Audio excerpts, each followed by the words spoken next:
Hello students, आज की class में हम क्षितिज गद्य भाग चैप्टर 10 भारतेंदु हरिश्चंद्र का एक निबंध है, एक अद्भुत अपूर्व स्वप्न।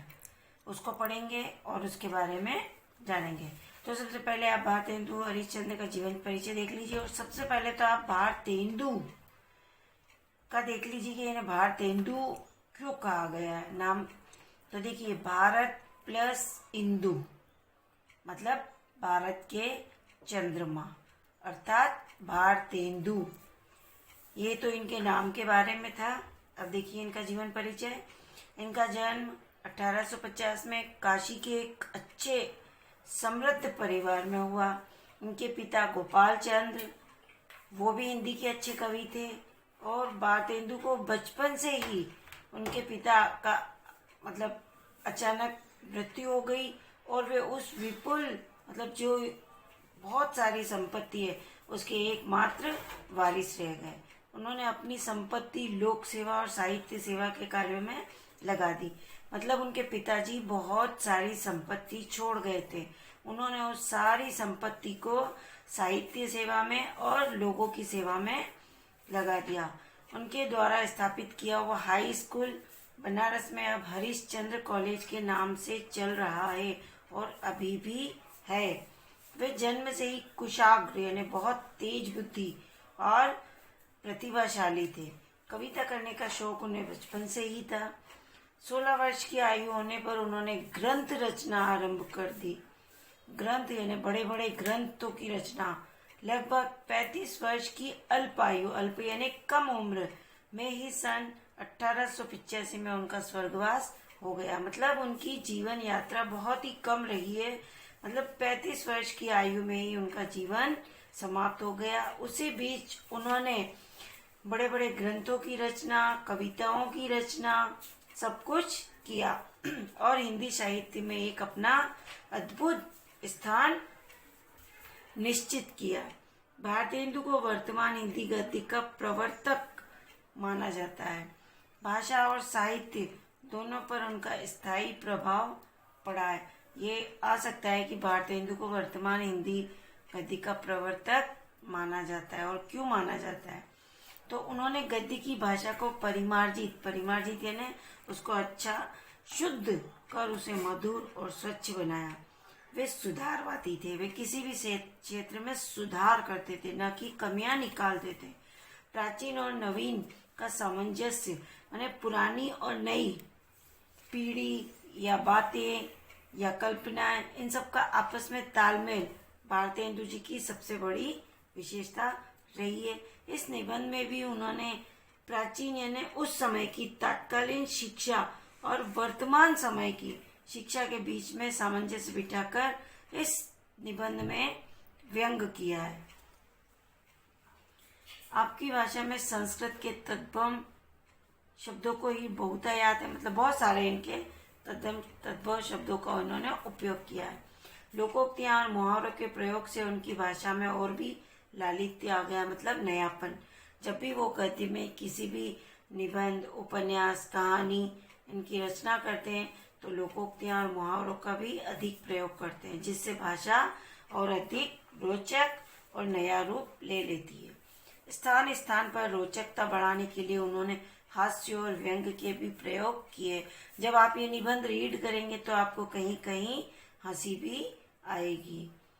उनकी देश सेवा और साहित्य सेवा से प्रभावित हो उस युग की जनता ने उन्हें भारतेंदु की उपाधि से सुशोभित किया है। जिस युग में उन्होंने बड़े बड़े ग्रंथों और निबंधों की रचना की, तो उस युग में उस समय की जनता ने इनसे प्रभावित होकर इन्हें भारतेंदु की उपाधि से नवाजा है।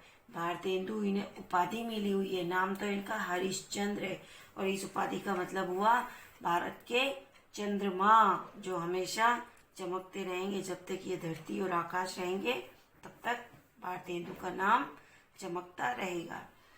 इन्होंने कवि वचन सुधा हरिश्चंद्र मैगजीन का संपादन किया। मैगजीन बुक भारतेंदु ने कुल मिलाकर 175 ग्रंथ लिखे, जिनमें बहुत से केवल अनुवाद ही है।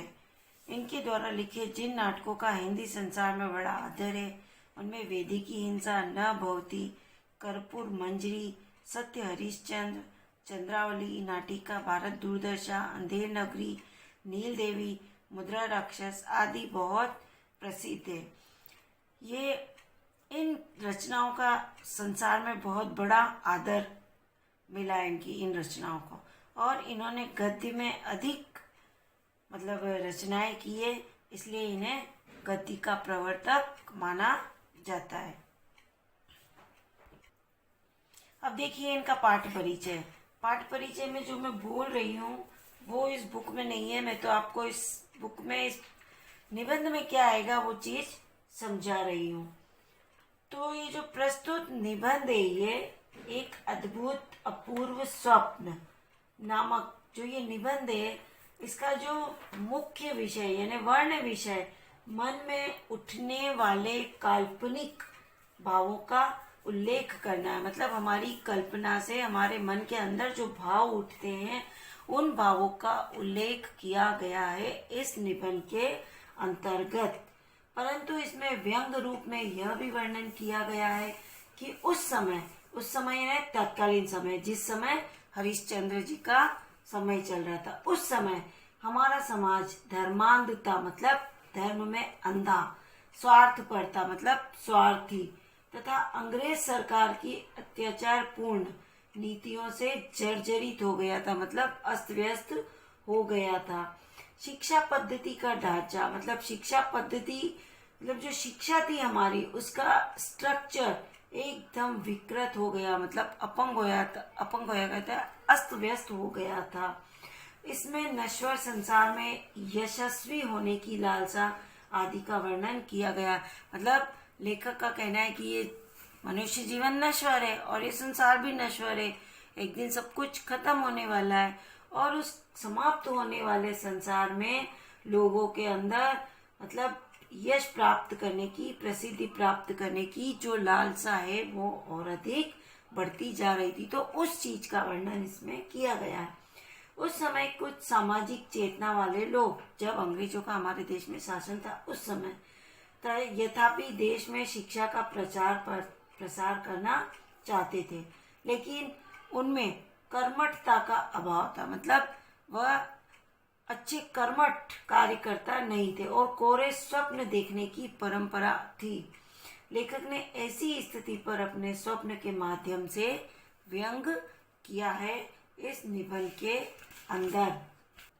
देखिए आप, एक अद्भुत अपूर्व स्वप्न, इस शीर्षक का मतलब हुआ कि जो पहले न हुआ हो, जो पहले कभी न हुआ हो, इसका अर्थ ये है। अब आप सबसे पहले देखिए, ये जो पैराग्राफ मैं समझा रही हूँ, पूरा पैराग्राफ ये वेरी इंपॉर्टेंट है। आज रात्रि को पर्यंक पर जाते ही अचानक आंख लग गई। सोते में सोचता क्या हूँ कि इस चलायमान शरीर का कुछ ठिकाना नहीं। चलायमान यानी नश्वर, बेकार, ये शरीर जो हमारा एक दिन हमारा साथ छोड़कर जाने वाला है। इस संसार में नाम स्थिर रखने की कोई युक्ति निकल आवे, युक्ति यानी उपाय, तो अच्छा है, क्योंकि यहाँ की रीति देख मुझे पूरा विश्वास हो गया, रीति यानी परंपरा, इस देश की परंपरा, कि इस चप्पल जीवन का क्षण भर का भरोसा नहीं। चप्पल यानी चंचल, तो ऐसा भी कहा गया है। ये सब भारतेंदु हरिश्चंद्र सोच रहे हैं पलंग पर सोते सोते। तो देखिए, श्वास श्वास पर हरि भजो वृथा श्वास मत खो। वो यूँ कहते हैं कि किसी ने कहा भी है कि हर सांस में हरि का भजन करो, एक भी सांस को व्यर्थ में मत खो। न जाने यह श्वास को आवन होए, न वापस इस सांस का वापस आना होए या न होए। तो देखिए, इसमें भारतेंदु जी बतलाते हैं कि रात्रि में पलंग पर लेटने पर वे सोचने लगे कि यह संसार में ये शरीर एवं जीवन स्थायी नहीं रहता है। यह नश्वर शरीर कभी भी समाप्त हो सकता है, कभी भी मृत्यु आ सकती है। इस पैराग्राफ में यही चीज बताई गई है। और इस संसार में नाम और यश ही स्थायी रहता है। मतलब हम जो नाम और प्रसिद्धि, अच्छे काम करके या कुछ ऐसा करके जाएं जो हमारा नाम अमर हो जाए, तो वही स्थायी रहता है। अतः जीते जी संसार में नाम अमर करने का कोई उपाय सूझ जावे तथा ऐसा कोई कार्य किया जा सके तो अच्छा रहेगा। ये बात वो पलंग पर लेटे लेटे सोच रहे हैं। और संसार की रीति देखकर, जो परंपरा है उसे देखकर, यहाँ पर जन्म के बाद मृत्यु का सतत क्रम देखकर यह पूरा विश्वास हो गया कि नश्वर शरीर कभी भी नष्ट हो सकता है। मतलब ये परंपरा है कि जो आया है वो जाएगा ही सही, और ये क्रम है, एक के बाद सबको जाना। तो ये सब कुछ देख के उनको लगता है कि ये शरीर कभी भी नष्ट हो सकता है और इस चलायमान जीवन का कोई भरोसा नहीं है। इसलिए नाम अमर करने का उपाय अतिशीघ्र करना जरूरी है। ये सब वो पलंग पर बैठकर मतलब लेटे लेटे सोच रहे हैं, और यही सोचते सोचते उनकी आंख लग गई, अर्थात उन्हें नींद आ गई। यहाँ पर आंख लगना मुहावरे का प्रयोग किया गया है।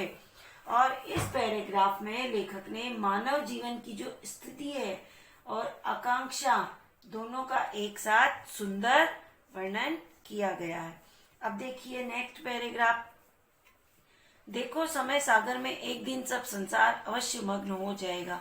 कालवश शशि सूर्य भी नष्ट हो जाएंगे, मतलब सूर्य और चंद्रमा भी समाप्त हो जाएगा। ये संसार भी एक दिन सारा समाप्त हो जाएगा। आकाश में तारे भी कुछ काल पीछे दृष्टि न आवेंगे, यानी कुछ समय बाद तारे भी आपको दिखाई नहीं पड़ेंगे। केवल कीर्ति कमल संसार सरोवर में रहे या ना रहे, और सब तो एक तप्त यानी गर्म तवे की बूंद हुए बैठे हैं। इस हेतु बहुत काल तक सोच समझकर प्रथम यह विचार किया कि कोई देवालय बनाकर छोड़ जाऊं, परंतु थोड़ी देर बाद में समझ में आ गया कि इन दोनों की सभ्यता के अनुसार इससे बड़ी कोई मूर्खता नहीं। और यह तो मुझे भली भांति मालूम है कि यही अंग्रेजी शिक्षा रही तो मंदिर की ओर मुख फेर कर भी कोई नहीं देखेगा। इस कारण विचार का परित्याग करना पड़ा। मतलब उनके दिमाग में लेटे लेटे मंदिर बनाने का विचार आया, तो उन्होंने मंदिर बनाने का विचार त्याग दिया।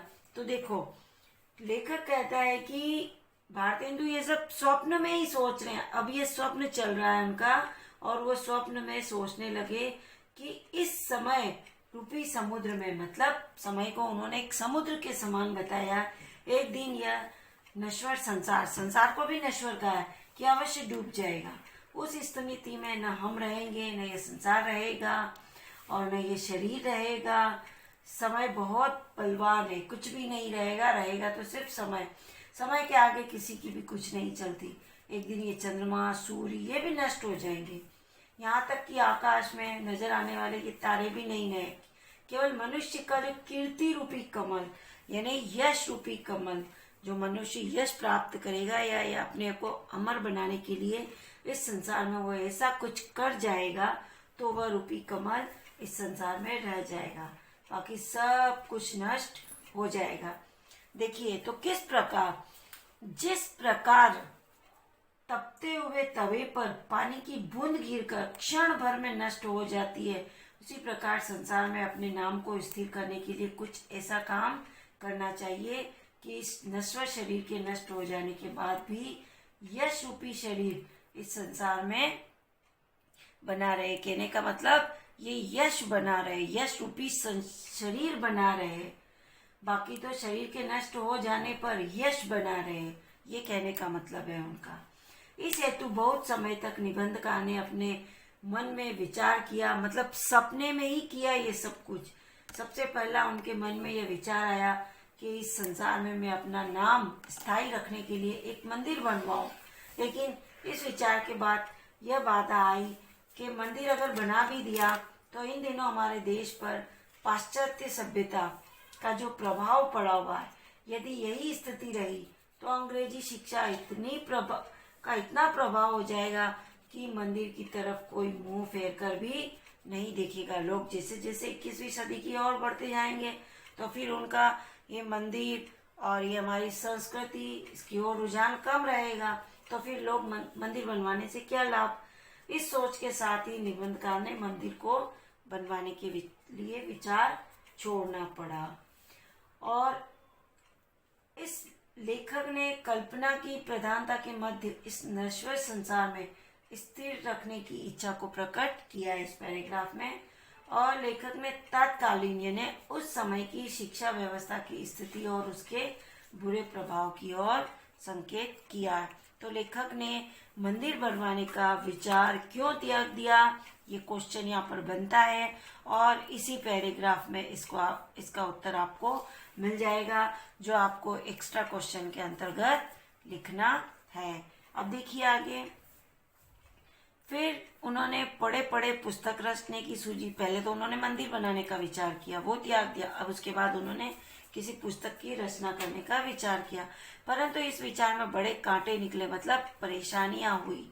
ये भी मुहावरा है, क्योंकि बनाने की देर न होगी कि कीट क्रिकेट काट कर, क्रिकेट यानी आलोचक, आलोचक यानी निंदा करने वाले, काट कर आधी से अधिक निकल जाएंगे, मतलब उस पुस्तक को आधी से अधिक समाप्त कर देंगे काट छाट कर।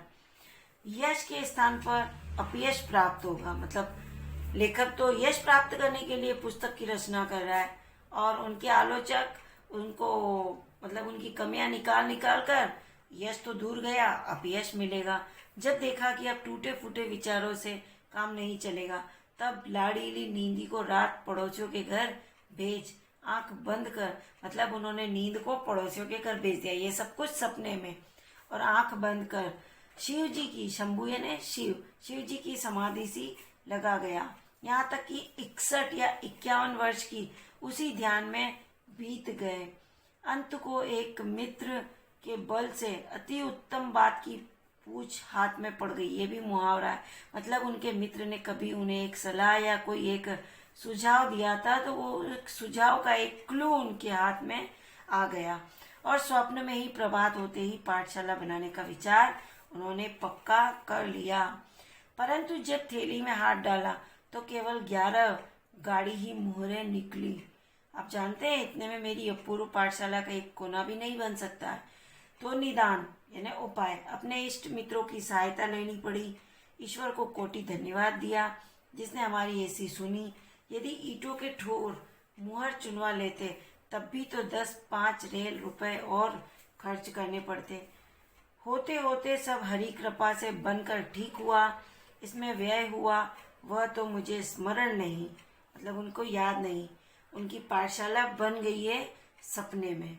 परंतु इतना अपने मुंशी से मैंने सुना कि 1 का अंक और 387 शून्य अकेले पानी में पड़े, मतलब ये मुहावरा है। और पानी उस पाठशाला को बनाने में जो पानी खर्च हुआ उसमें लगा। बनने को तो एक क्षण में सब बन गया, एक क्षण में एक पाठशाला तैयार हो गई, वो भी सपने में। परंतु उसके जोड़ने में पूरे 25 वर्ष लगे। जब हमारी अपूर्व पाठशाला बनकर ठीक हुई, उसी दिन हमने हिमालय की कंदराओं में से खोज खोज कर अनेक उद्दंड पंडित बुलवाए, जिनकी संख्या 0.0 से अधिक नहीं थी। तो देखिए अब उस पैराग्राफ में वो क्या कहना चाहते हैं लेखक महोदय। लेखक ये कहना चाहता है कि मंदिर बनवाने के संबंध में आए प्रथम विचार को उन्होंने त्याग दिया। उसके बाद उन्होंने पुस्तक रचने की सोची, जिसे पढ़कर लोग आनंदभूति करेंगे, उससे प्राप्त होने वाले ज्ञान को अपने जीवन में उतारे। इस सोच के साथ ही चिंतन आया कि इस विचार में तो बड़ी तकलीफ है, क्योंकि पुस्तक रचना करने की देर न होगी, आलोचक उनकी पुस्तक में से कमियां निकाल लेंगे और उनकी आलोचना करके उनके अस्तित्व को ही समाप्त कर देंगे। तो उन्होंने यश के स्थान पर अपयश मिलेगा, इसलिए उन्होंने इस विचार को भी त्याग दिया। इस नश्वर संसार में नाम स्थिर करने की बलवती भावना को उचित युक्ति, मतलब उनका नाम स्थिर करने की जो इच्छा है वो और शक्तिशाली होती गई इस तरह से, और उसको मतलब स्थायी करने के लिए उन्होंने दूसरी उक्ति अपनाई। तो दृष्टि से निबंधकार अपनी नींद को त्याग कर, उन्होंने अपनी नींद को त्याग दिया और चिंतन में शिव जी की तरह मतलब समाधि ले ली।